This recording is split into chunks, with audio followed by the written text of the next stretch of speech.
नमस्कार, मैं हूं अर्चित और आप देख रहे हैं इंडियन प्राइम न्यूज। तो चलिए रुक करते हैं इस खास खबर की ओर। महाराष्ट्र में होने वाले आगामी चुनावों से पहले AIMIM chief Asaduddin Owaisi full action mode में आ गए हैं। लातूर में एक विशाल जनसभा को संबोधित करते हुए ओवैसी ने महायुति गठबंधन यानी बीजेपी, एकनाथ शिंदे और अजीत पवार पर सीधा और तीखा हमला बोला। ओवैसी ने कहा कि महाराष्ट्र में विकास नहीं बल्कि विनाश की राजनीति चल रही है।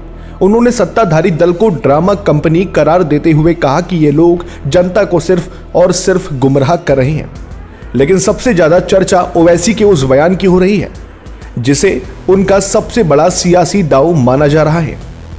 ओवैसी ने जनता से सरेआम कहा कि जब चुनाव आए और ये लोग आपको पैसे देने आए तो मना मत करना, पैसे ले लेना, लेकिन उस पैसे से अपने घर में शौचालय बनवा लेना, क्योंकि ये पैसा आपका ही है जो इन्होंने लूटा है। ओवैसी के इस बयान ने सोशल मीडिया पर तहलका मचा दिया है। उन्होंने भ्रष्टाचार के मुद्दे पर महायुति को घेरते हुए कहा कि अब जनता इनके बहकावे में नहीं आने वाली।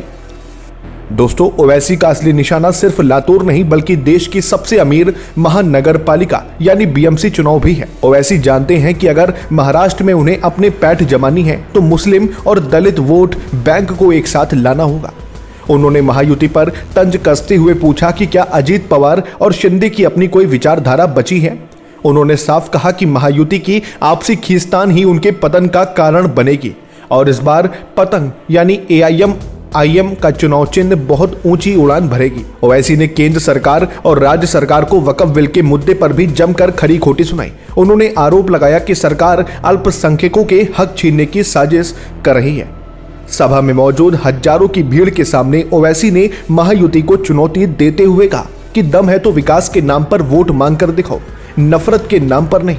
ओवैसी के इस कड़े तेवर ने विपक्ष के कान खड़े कर दिए। अब सवाल यह है कि क्या ओवैसी का ये मास्टर स्ट्रोक महायुति का खेल बिगाड़ पाएगा? क्या 2026 के इस सियासी दंगल में ओवैसी किंग मेकर बनेंगे?